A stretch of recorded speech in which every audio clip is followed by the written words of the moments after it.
Hello everyone, and welcome to a discussion of the Indian Economic Services 2025 General Economics Paper 1. In this video, we are going to only cover the questions from the microeconomics portion of General Economics Paper 1.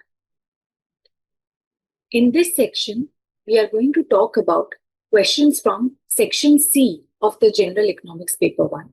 In the previous video, we have already covered all the questions from Section A and Section B of this paper. So let's begin. Starting with the first question from Section C, that is question number 9. It says, explain the meaning of Nash equilibrium in the context of firms competing with each other with respect to price. So as you can see, that the main topic asked here is the meaning of Nash equilibrium, and that too in the context of firms, right, which are competing with each other with respect to price. So somewhere you should get an idea when you read about this that they are talking about the Bertra model. Right? Because the Bertra model of oligopoly is the model which talks about competition with respect to price. So this is the first hint that you should get when you read this part of the question. Then in the second part of the question, they ask, why is this equilibrium stable? Right? So since this is a Nash equilibrium, it has to be stable. So you have to explain that why there is a stability in this kind of equilibrium. Why would the firms not want to move to any other type of solution in this case? And in the third part, they ask, why can the firms not raise prices to the level that maximizes joint profits? So I hope all of you know that when we talk about the term maximization of joint profits, we are talking about collusion between the firms. Right? That is, the firms collude with each other and not compete with each other. They focus upon maximization of joint profits instead of individual profits. So this is a 10-marker question which has been divided into 3 parts. So in the exam also, when you are attempting a question like this, you should divide your answer also into 3 parts so that you can justify the marking scheme for the question. They have divided the marking scheme also in this. So your answer should justify this kind of marking scheme. So beginning with Nash equilibrium, you can first explain that what is Nash equilibrium, just a general definition that Nash equilibrium refers to an equilibrium where both the players or all the players are adopting their best strategies given the strategy of the other player. Right? Just a brief definition, because eventually we have to explain Nash equilibrium in the context of firms, right, or in Nash equilibrium in the context of Bertra model. Right? So then you can start with a discussion of Bertra model. Right? That Bertra model is a model where firms make decisions with regards to price. Firms are actually choosing prices in this model, right, instead of quantities. Right? They choose quantities in the Cournot model, but in this model, they are choosing prices. You can also give a very simple numerical example over here. Right? That suppose you have a market demand function given as P equals 30 minus Q, right? Where this Q is divided between 2 firms, Q1 plus Q2. Suppose both firms are manufacturing a homogeneous product, right? And the marginal cost of production for both the firms, right, is given as 3. Okay? So then in this case, you can explain that how firms can find equilibrium.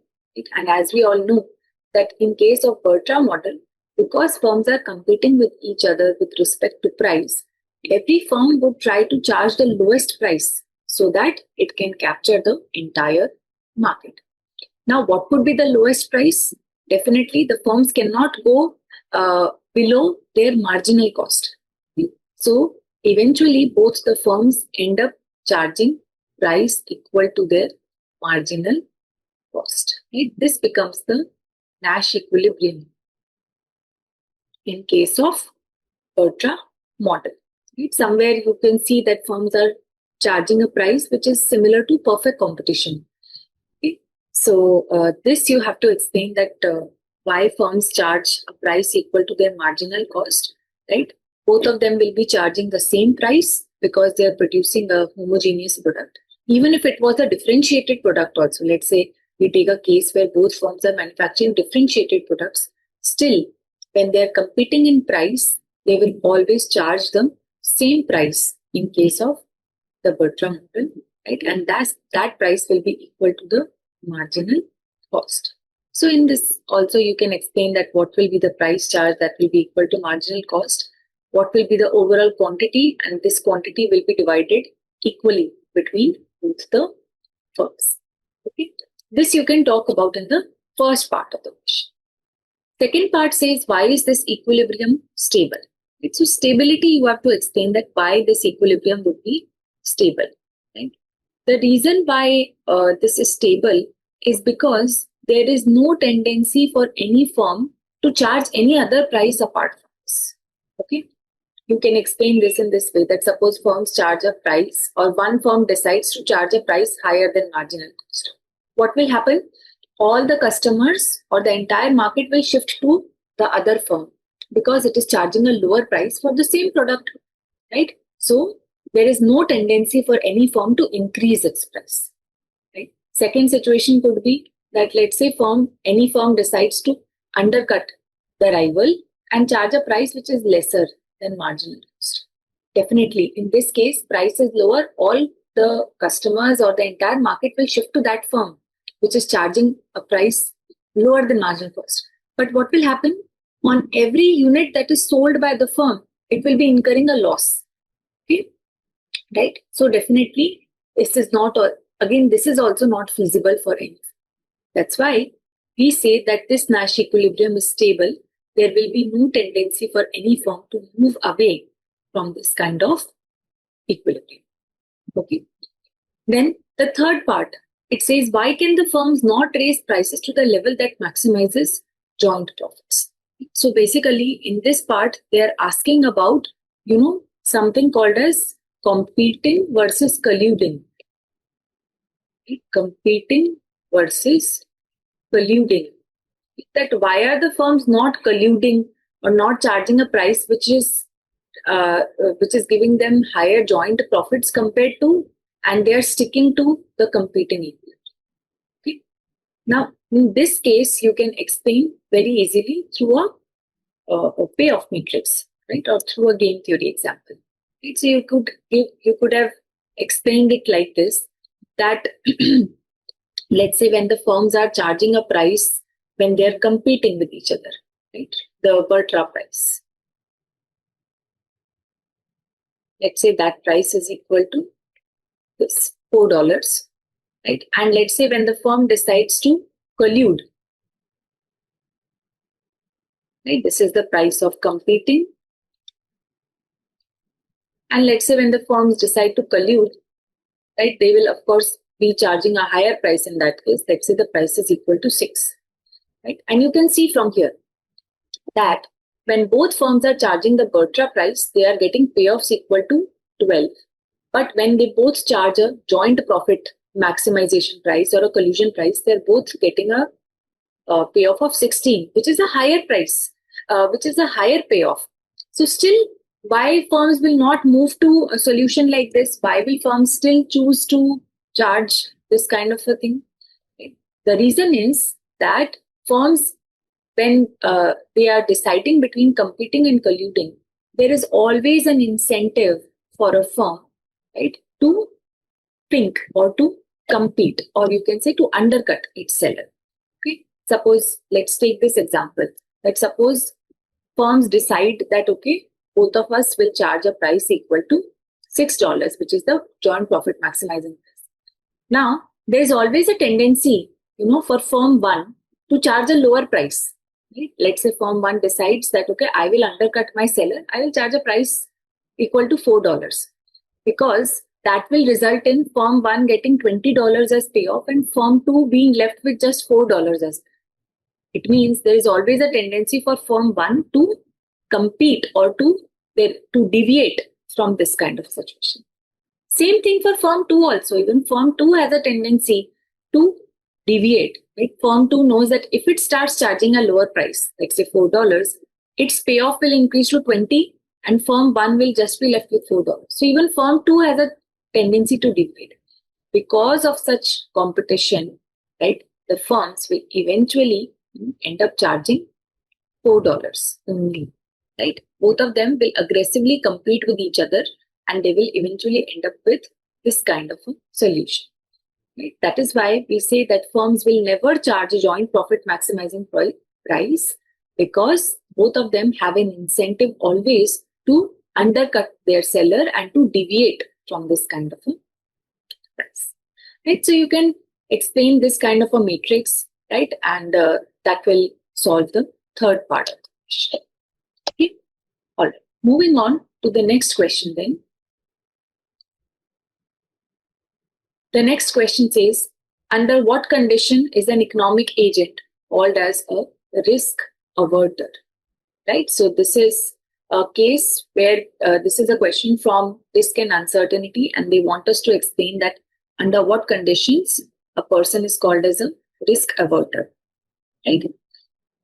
Then in the second part of the question, they say state and prove the Newman-Morgenstern expected utility theorem. Again, this question also you should solve in two parts to explain to the examiner that you are first talking about the risk averter case, and in the second part you're talking about Newman-Morgenstern. Right? So again, this is also very simple. You can draw this kind of a graph for a risk averter, right? And you can show that for a risk averter, right, as money income increases,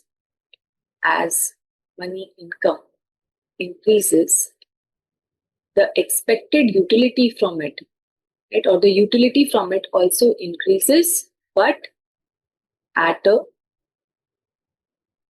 diminishing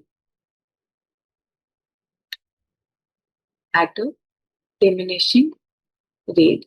And this is the reason why a risk averter always prefers a certain outcome, right, compared to a risky outcome.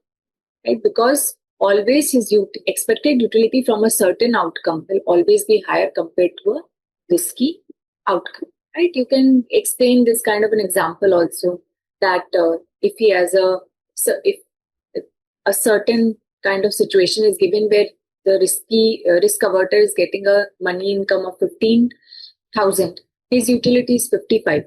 However, if he's given a risky outcome where he gets 10,000, right? If he fails and the utility is 45, and if he succeeds, he gets 30,000 and his utility is 75. You can find out the expected utility from it.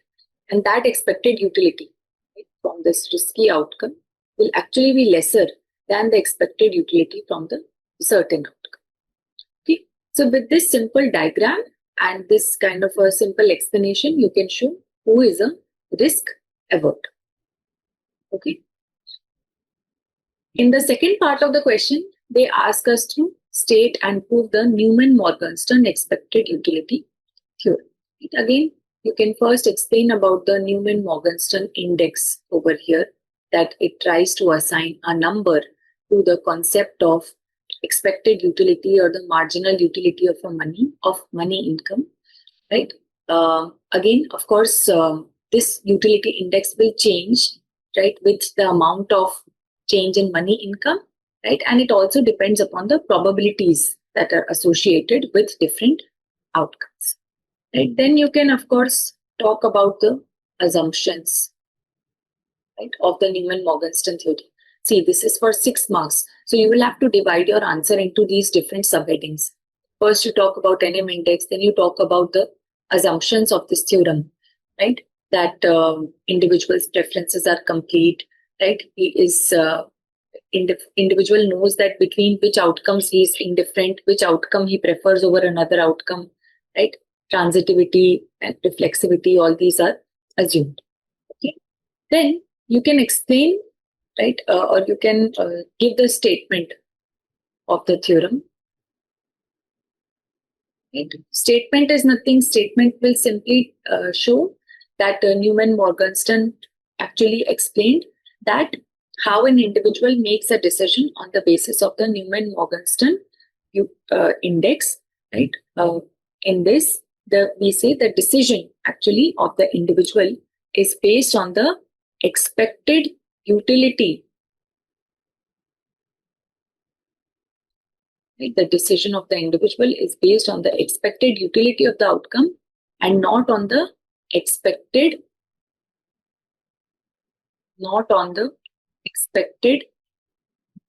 monetary value.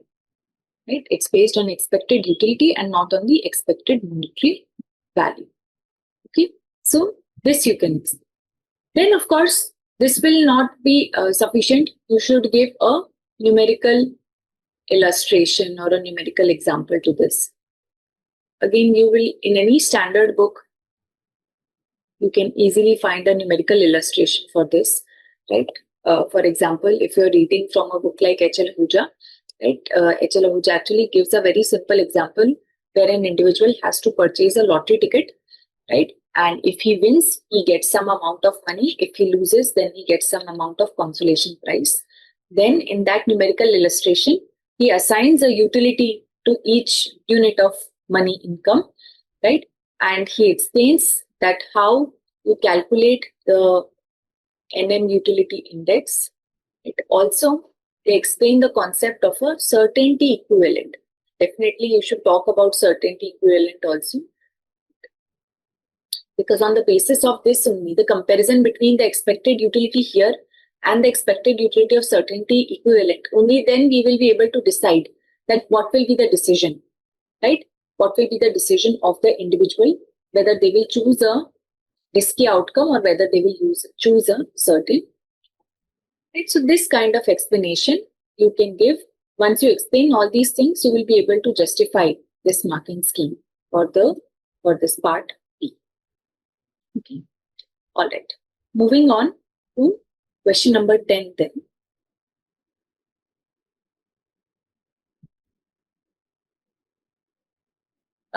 Moving on to question number 9, part C. Again, this is also a question from risk and uncertainty only, right? And this is a very simple question which was asked this year. If we look at the questions that have been given in standard books or asked in the previous exams, they have been much more difficult, right? So see, this is a very simple question. It says, suppose that an economic agent has 4 choice options, right? A1, A2, A3, and A4, which follow the transitivity rule, right? Because assumption is that preferences are complete, they follow reflexivity, transitivity, and all that. So A1 is preferred to A2, right? A2 is preferred to A3, and A3 is preferred to A4. Meaning utility of this is higher than utility of this, and so on.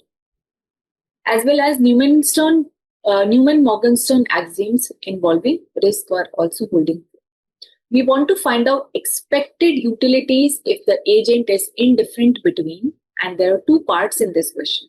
First part is the agent is indifferent between A2 and the probabilities and A1 and A4, right? There is a lottery between A1 and A4. So they are saying individual is indifferent between the 2. What does this imply? This implies that the utility that the individual gets from A2 is same as the expected utility when individual is buying the lottery ticket between A1 and A4. This is the first thing that you should understand from this part, that they are saying individual or agent is indifferent between A2 and a lottery ticket with probabilities of 0.4 and 0.6 for A1 and A4. So you know what we have to do in this question? We have to find out this, the right hand side. Expected utility of A1 and A4, right? And once we find this, we will be able to find out the utility of individual A2. Okay, right? So let's see how we can do this. Also, one additional information is given in the question that utility of outcome A1 or choice A1 is 300 and utility of outcome A4 is given as 100. Okay, right. So let's see.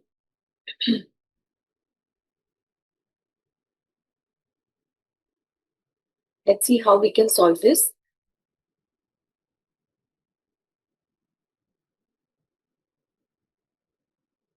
So let's write down the given information first. The question says utility of outcome A1 is given to us as 300. Utility of outcome A4 is also given to us as 100. And we want to first find out what the expected utility when we have a lottery between A1 and A4. Now in this simple case, you should know that how to find out the expected utility. The formula for expected utility is probability of the outcome multiplied by the utility of that outcome plus probability of the second outcome multiplied by the utility of the second outcome. Right? So in the question they say probability of A1 is given as 0.4. Utility of A1 is also given to us as 300. Probability of A4 is given in the question as 0.6. Utility of A4 is given as 100. When you solve this, you will get a value equals to 1. And then in the first part, they are saying that he is indifferent between A2 and this lottery. Right? So from this, we are obtaining the expected utility, you can say, of the outcome A2.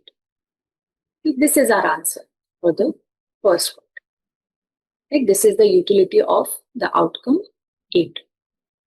Right? Again, very simple to solve this. Then there is a second part in the question. What does the second part say? Second part says that find out the expected utilities if agent is indifferent between A3 and a lottery ticket with probabilities 0.3 and 0.7 for A2 and A4.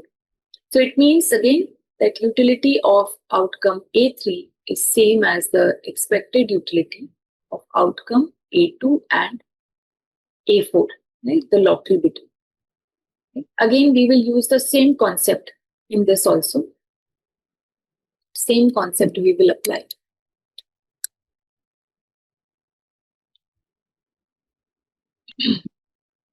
So in the question, they are saying we want to first find out the expected utility of outcomes A2 and A.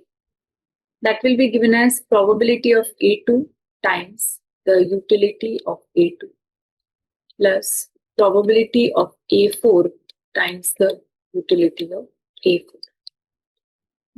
Probability of A2 is given in the question as 0.3. Expected utility of A2 we have just found out in the previous part, that was 180. Probability of A4 is given as 0.7. Utility of A4 already given as 100. When you solve this, you will get an answer 124.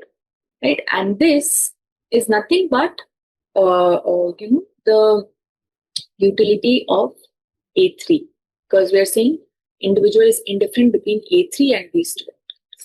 So this becomes a solution for part 2. Again, very simple question, right? Nothing very difficult in this.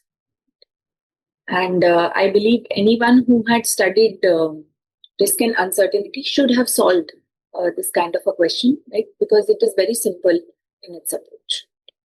Okay. All right. Moving on to the next question then.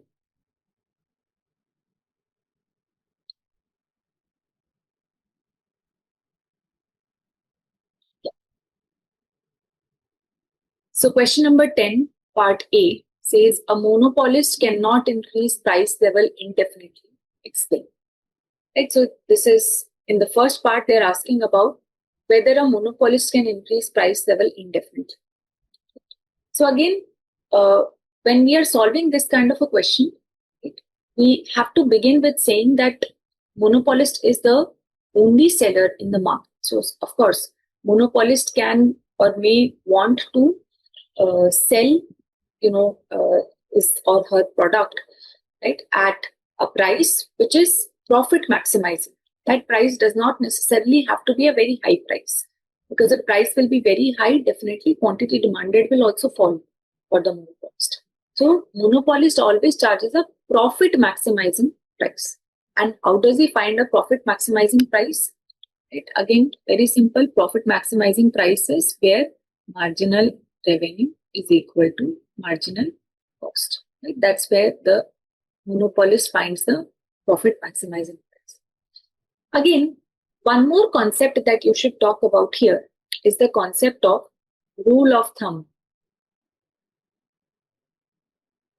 for pricing.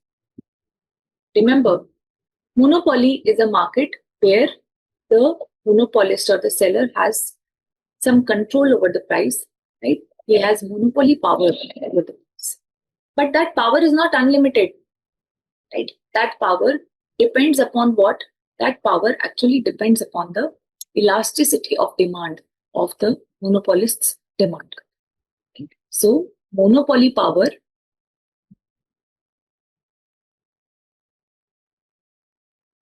depends upon what? Elasticity of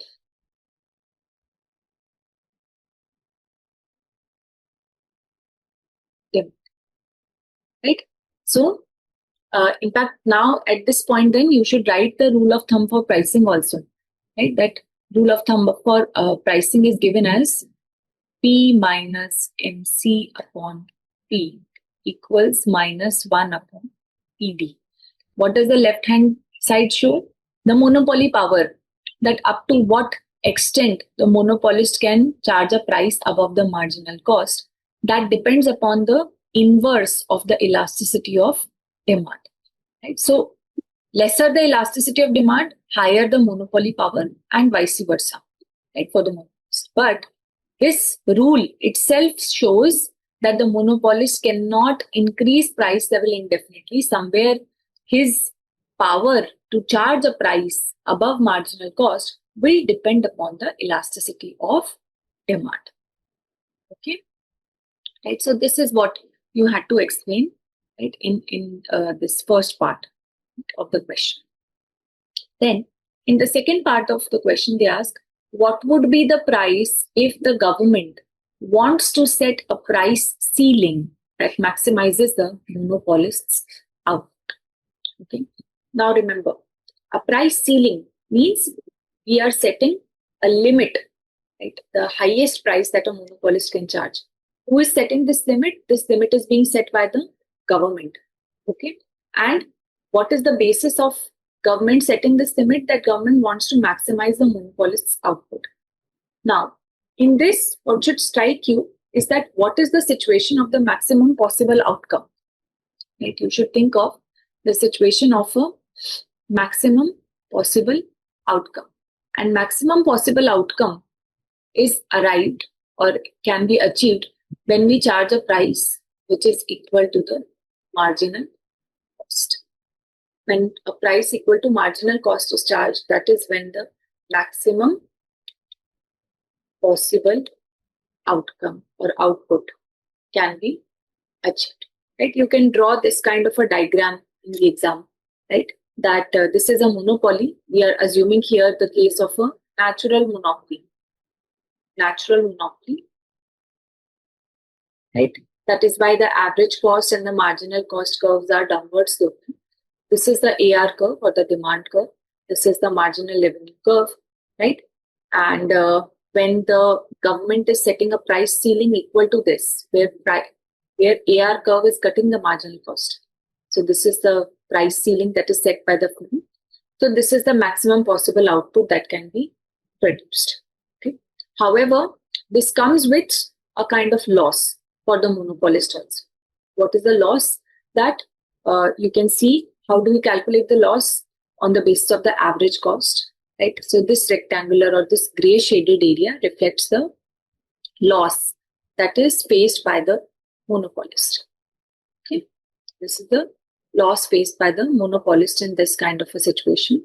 Again, we can say that the government can incentivize the monopolist to produce at this marginal cost, right? By giving some kind of subsidy to the monopolist, and such kind of alternatives or incentives can be given by the government to ask or to force the monopolist to charge a price equal to the marginal cost. Okay, right? So this is what you had to explain in the second part. Just draw this diagram, explain it properly. How does government set a price ceiling? What is natural monopoly in this case? What is the loss? What are the alternatives with the government available? Such kind of. Okay. Moving on to part B of question number 10. Part B says the competitors will match price reduction more closely than price increase. Explain the reasons using the kinked demand curve model. Right? So this is a question which is talking about the Sweezy model of kinked demand curve in oligopoly. Right? So again, you have to completely explain that model over here. Right? This is a question of 8 marks. So if we presume that the first part is for 4 marks, we can sometimes such kind of division is not given in the exam, so you can automatically divide your answer that okay, I'm going to write an answer like how I would write if this had a weightage of 4 marks, and same for the second part. So explain the reasons using the kinked demand curve. Right, so first talk about what is the kinked demand curve. Right, that kinked demand curve model given by Sweezy talks about price rigidity. Right, that in many oligopoly markets, prices remain sticky or inflexible, and there is no tendency for the oligopolist to change the prices, even when economic conditions are changing. Okay, right. So many times, especially when we are dealing with markets where there is product differentiation,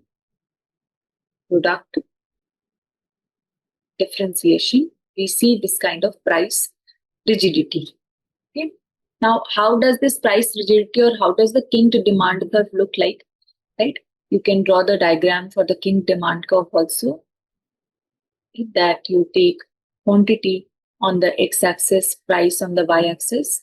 So the demand curve is elastic, right, up to some point, and then it becomes slightly inelastic. And the prevailing or equilibrium price always occurs at the point of kink. Right? This is the equilibrium price, and this is the equilibrium quantity. Then you explain that why competitors match a price reduction but not a price increase. Okay? So price reduction, right? Suppose the oligopolist decides to cut down his price. Why would he do that? So that he can gain more market share, right? But what will happen to the competitors? Competitors will think that, okay, if this oligopolist is cutting their price, all customers will go to him. So what should we do? We should also cut our price.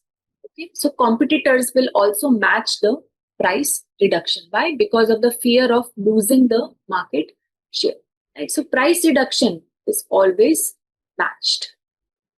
In fact, because of this matching of price reduction, that is why we observe that demand curve is inelastic in this area, meaning that price is falling, the oligopolist is cutting down the price, but quantity demanded is not increasing by that amount.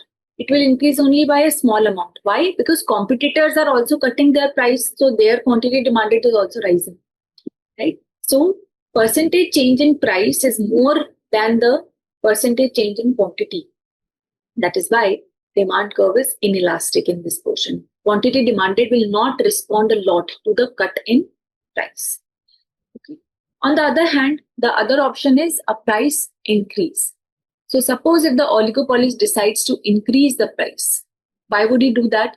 He would do that because if he wants to earn more revenue or more profits over the units sold. When the oligopolist does that, what will happen or what will be the thought process of the competitors? Competitors will think that the other oligopolist is increasing the price, right? This will result in reduction of sales for him because customers will now come to us. So they will not match. Competitors will not match the price. So what will happen? Price is rising, quantity demanded will fall, and it will fall by a very large amount. Why? Because the customers are moving now the other competitors, that's why quantity demanded for this oligopolist is going to fall by a very large amount. It means the response of quantity demanded is very high to a change in price, and that is why we see that in this portion, right, portion above the equilibrium price is very elastic. Right? You should explain this entirely in this first part. Okay, right? So this is what you have to do in the first part of the question. Right? In the second part of the question, they ask.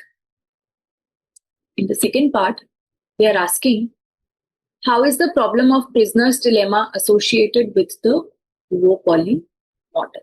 Right? What they want to know that, or they are asking you that what is prisoner's dilemma in the duopoly model? Again, prisoner's dilemma. First, you have to explain that what is the meaning of prisoner's dilemma. Right? Prisoner's dilemma refers to a situation where players choose, such kind of, first of all, players aggressively compete with each other, right? And eventually, in equilibrium, they are left with lesser payoffs. Okay, they are always left with lesser payoffs in case of a prisoner's dilemma. How does it happen in case of duopoly? Right, you can explain that in case of duopoly also, because there are two players or two firms, right, they always end up aggressively competing with each other. Right? They always end up aggressively competing with each other. How do they compete with each other? Either they charge, they want to sell higher quantities, or they want to charge a very low price. Right? They try to undercut each other. Of course, when they undercut each other, their payoffs will also decrease, right? Because they are charging lower and lower prices, and that is why they end up in a equilibrium situation with lesser payoffs, right? And this represents the prisoner's dilemma situation in a duopoly model. Okay, right? So this kind of explanation you had to give in this part. Okay, moving on to the next question. Part C. Again, this is a numerical question. Right? This was a question from consumers' behavior. And as you all know, or you must have seen the trend of the exam over the years, there is always one good, numerical based question coming from consumers' behavior in the exam. Right? So all candidates must practice such kind of questions. This year's question again was very, very simple, had a very simple approach. Right? The question says, construct the compensated demand function from a utility function. Function is given to us as u equals to q1 to the power alpha into q2, where q1 and q2 are the quantities of two goods, u is the level of utility. Right? This is the first part of the question, right? And it's for 5 marks, as we can see here, right? Let's see the remaining parts also. Then we will go on to the solving part. It says, explain the shape of this demand curve. What would be the optimum expenditure function in this curve? So, you have to do 3 things in this question. First part, you have to derive or construct the compensated demand functions, which I'm sure all of you are aware are also called as the Hicksian demand functions, right? Hicksian demand functions, right? Then in the second part, we have to explain the shape of these Hicksian demand functions, right? And in the third part, we have to derive an expenditure function. Right, so let's begin with first solving the compensated or the Hicksian demand functions.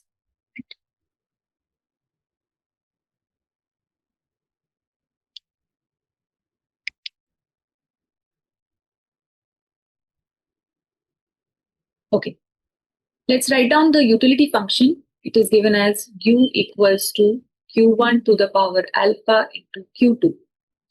Now, whenever we want to find out the compensated or the Hicksian demand functions, we should know what is the meaning of Hicksian demand functions. These are demand functions which show the relationship between price and quantity such that utility is kept constant. So under this assumption only, we will formulate the Lagrange for this kind of a problem. We'll formulate the Lagrange function. It will look like this, right? We want to minimize the expenditure. Let's say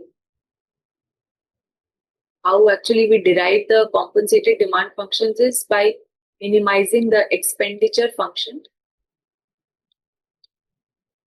subject to the utility constraint. Right? This is the Lagrange multiplier, and I'll write the utility like this: u bar minus q1 to the power alpha into q2. Right? This is how I get my Lagrange function. Now, starting with the Lagrange function, we will first find out the first order partial derivative with respect to q1. That will be given as p1 minus lambda times alpha q1 to the power alpha minus 1 into q2. And we will set this equal to 0. Then we'll find out the second partial derivative with respect to q2. That will be p2 minus lambda q1 to the power alpha. We will set this equal to 0. And in the third part, we will find out, or the third partial derivative will be with respect to the Lagrange multiplier lambda. That will be u bar minus q1 to the power alpha q2. And we set this equal to 0. Right? Let's name them 1, 2, and 3. Right? This is how we will formulate our Lagrange function. Now, what do we do? Let's say we simplify this first and second equation. Right? So we can write it like this. We can write it as P1 equals lambda times alpha q1 to the power alpha minus 1 into q2. This is P2 equals to lambda q1 to the power alpha. Let's divide these two. Right? 1 divided by 2. So we get P1 by P2 equals lambda alpha q1 to the power alpha minus 1 q2. Here I have lambda q1 to the power alpha. Right? This and this cancels out. I will eventually be left with alpha times q2 by q1. And this is equal to P1 by. Right? So I'm getting this relation from here. P1 by P2 equals alpha times Q2 by Q. Right? This is an important relation. We are going to use it to derive the compensated demand function. Okay. Now what we do is, I'll write the relation here again. P1 by P2 equals alpha times Q2 by Q1. What we do is, let's say we keep Q1 on one side and take everything else on the other side. So I'll get alpha times Q2 into P2 by P1. Now, how do we derive compensated demand functions? The step is that we put this value into the utility function. Right? So we put this in the utility function.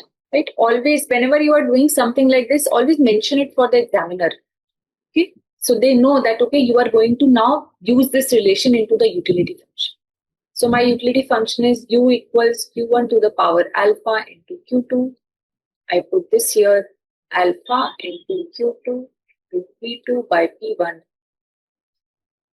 raised to the power alpha into q2. Right?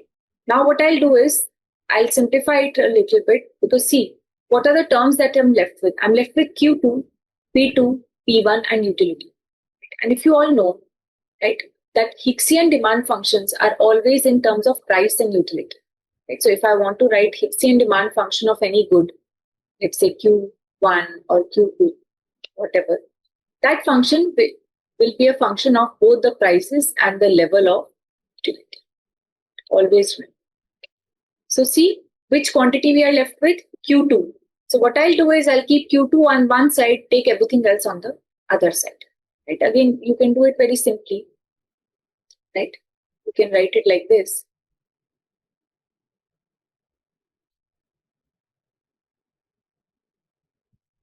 What you can do here is that you open up this bracket, you take this Q2 outside, so you're left with alpha into P2 by P1 raised to the power alpha. You have Q2 to the power alpha and Q2 to the power 1. That will give you Q2 to the power alpha plus 1, right? And then what you do is keep this on one side, take everything else on the other side. So you have Q2 to the power alpha plus 1 equals U times 1 upon alpha into P2 by P1 raised to the power alpha. Again, you have Q2 to the power alpha plus 1 here. You don't want that. You want the power to be 1 here. So what you do is you raise both sides to the power 1 upon alpha plus 1. When you do that, this will be alpha plus 1 into 1 upon alpha plus 1. They will cancel out. You will be just left with Q2. And on the right hand side, you have this entire whatever value, right? This raised to the power 1 upon alpha plus 1. And this becomes your demand function. I'll write it also. This was raised to the power alpha. This entire thing raised to the power 1 upon alpha plus 1. This is your demand function, right? The Hicksian demand function for Q2. Okay. In a similar manner now, we can also derive the Hicksian demand function for Q1. For that, we will again come back to this condition that we had derived. I'll rewrite it.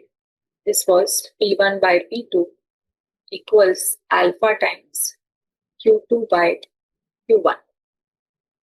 Right? This time what I'll do is I'll keep Q2 on one side, take everything else on the other side. So I have P1 by P2 into Q1 by alpha. Okay.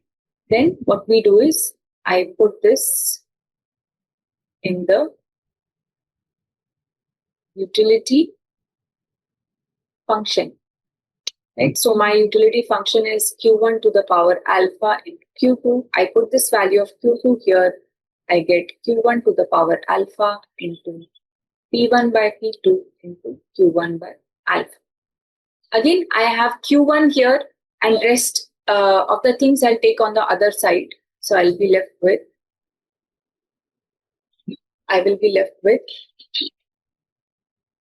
Q1 to the power alpha plus 1 on one side, and on the other side I'll have U into alpha into P2 by P1. I will again try to bring it to the power 1 over here. For that I will raise both sides to the power 1 upon alpha plus 1. I'll be left with U into alpha into P2 by P1 raised to the power 1 upon alpha plus. This is the Hicksian demand function for good 1. Right? So this was a very simple question. You simply had to be a little calm and composed during such kind of questions. Under the exam pressure, what we do is that we end up making some calculation errors in these questions. Okay, but they are very easy questions and they should definitely be solved by any candidate to get as many marks as possible. Right? Again, in the second part, they're asking us the shape of the compensated demand functions. So you can clearly see quantity of good 1 is inversely related to the price, its own price, and positively related to the other related goods price. Also, it is positively related to the level of utility, right? So demand curve, of course, will be downward sloping, right? The general shape. You can, of course, definitely show its relation with P2 also and the utility also. In the third part, they ask us to find out the expenditure function. Now, expenditure function is nothing but E equals to P1 into Q1, the Hicksian demand function, plus P2 into Q2, the Hicksian demand function. You have to do nothing here, just substitute the values of this Q1H and Q2H that you have derived, right? And leave it as it is. No need to solve it further. That will give you the expenditure function. Okay. So this is what you had to do in this in this part of the question. Moving on to the next question.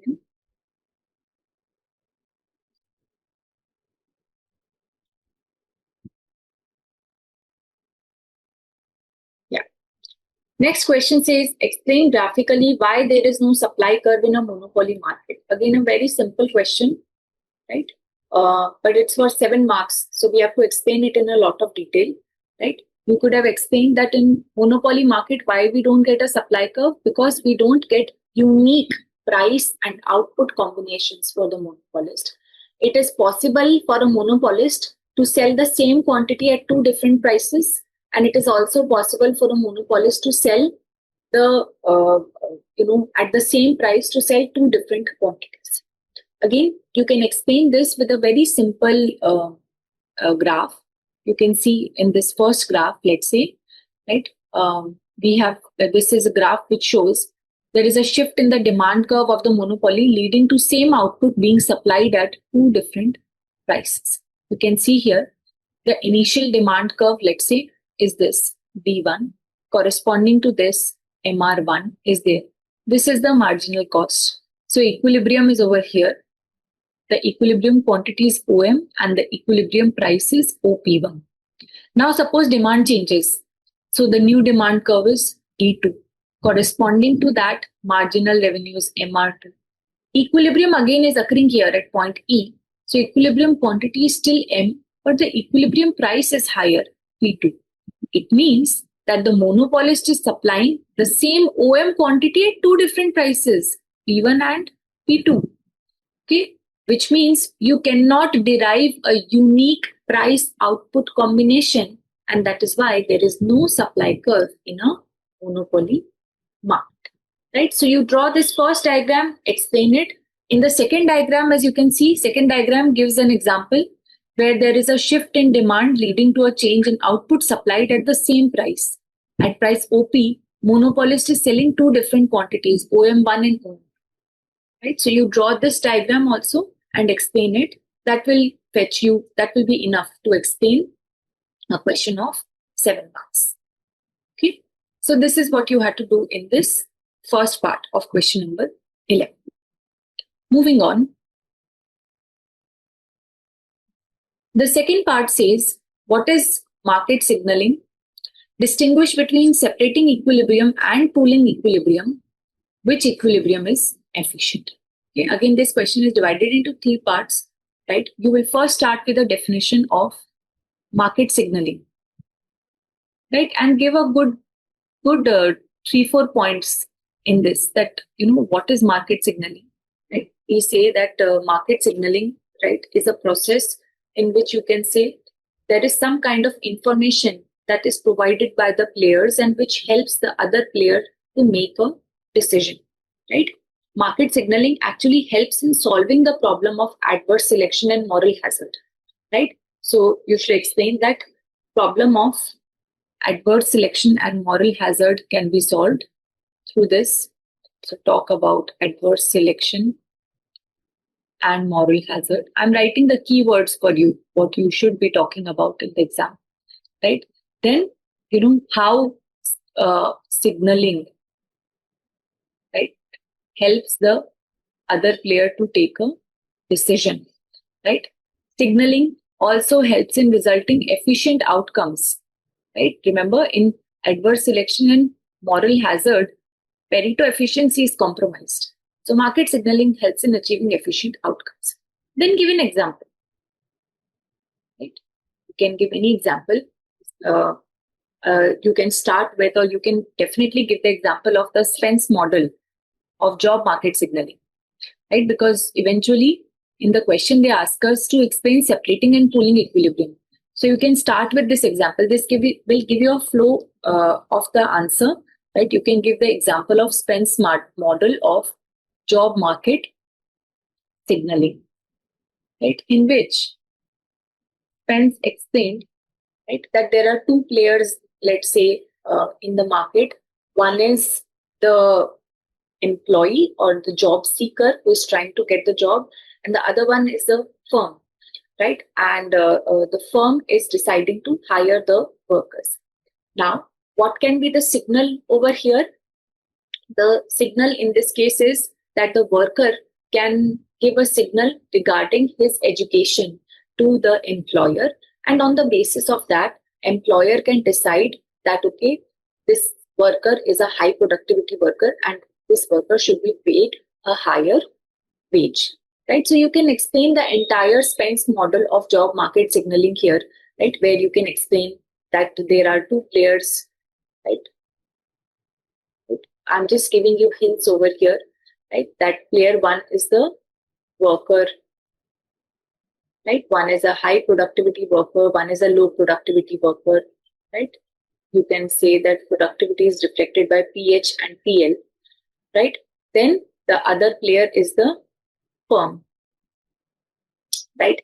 And the firm is actually getting signals from the worker regarding their productivity, right? And how do they get a once they get a signal, right, that a worker has obtained education? So what comes into picture is the cost of the education, right, or cost of acquiring education, right? So that cost is given as CH and CL. Let's say CH is for the high productivity worker, CL is for the low productivity worker. You can write about the assumptions also, because see, when you want to explain equilibrium, both separating and pooling equilibrium, you will have to write the assumptions of the Spence model, right? What are, I'll just give you a brief of the assumptions also, that, Spence model, of course, assumed that the productivity of high worker is high productivity worker productivity is higher than this one. Then the cost of obtaining education for high productivity worker is less than the cost of obtaining education for low productivity worker. Then he also said that the cost of obtaining education for low productivity worker is more than the gap in the productivities of both of them. Similarly, for high productivity worker, the cost is less than the gap in individual productivities of both the workers. Right, so from this we get a situation like this, right? That this PH minus PL, right?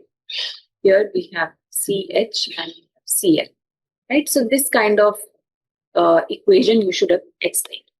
Then coming to separating equilibrium, right? So what happens in separating equilibrium? Right? Explain it properly, right? That in separating equilibrium, right, players choose to give different signals, right? High productivity player gives a signal that I have obtained education, right? So give me a wage which is according to my productivity, right? So this allows the seller, or this allows the firm actually to get a proper signal to properly infer that what is the type of the worker, right? And give appropriate wages to that worker. Similarly, low productivity worker gives a signal that I have I am a low productivity worker. I have not invested in education, or I will not invest in education, right? And accordingly, a lower wage will be paid to the low productivity worker. Right? So different signals leading to different salaries or different wages being given to both the players, right? So in this, of course, market signaling is helping the firm to decide or to achieve a better outcome, right? In fact, in the next part, they have asked which equilibrium is efficient. So separating equilibrium is more efficient than the pooling equilibrium, because in this, the sender is giving a proper signal to the other player, and the player is able to easily infer from that signal and make more efficient and more better informed decisions. Right? On the other hand, what happens in pooling equilibrium? Right? In pooling equilibrium, all players choose the same signal. Right? Both players are giving the same signal in this kind of a situation. In fact, mainly both the players decide that not to invest in education, right? So in this way, what happens? The firm is not able to distinguish between a high productivity and a low productivity player. This can result in inefficiencies, definitely. Okay, so this is the less efficient equilibrium, right? You can explain this entire model of job market signaling in this. Explain market signaling, properly explain separating and pooling equilibrium. That will fetch you marks in this kind of question. Okay, all right. Moving on to the next question then.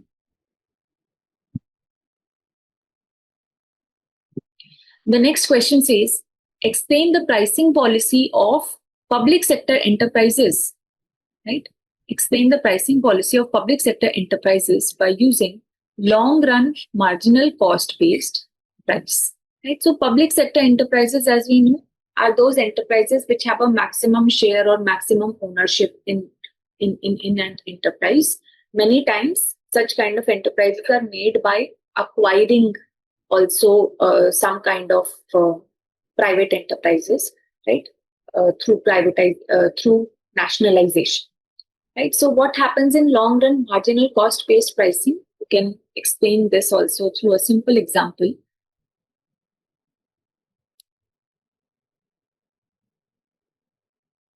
Right, this kind of a diagram you can show. Again, it's the similar diagram that we had seen earlier, right? But now what you will be doing is you will instead, it says long run marginal costs. So, right, so long run cost curves you have to draw in this case. Okay? But working would be very much similar to what we explained earlier. Okay. Yeah. Right. Then what you have to do is, so just explain that how long run marginal cost pricing is done in this case. What is the objective of long run marginal cost pricing? Right. The major objective is to achieve allocative efficiency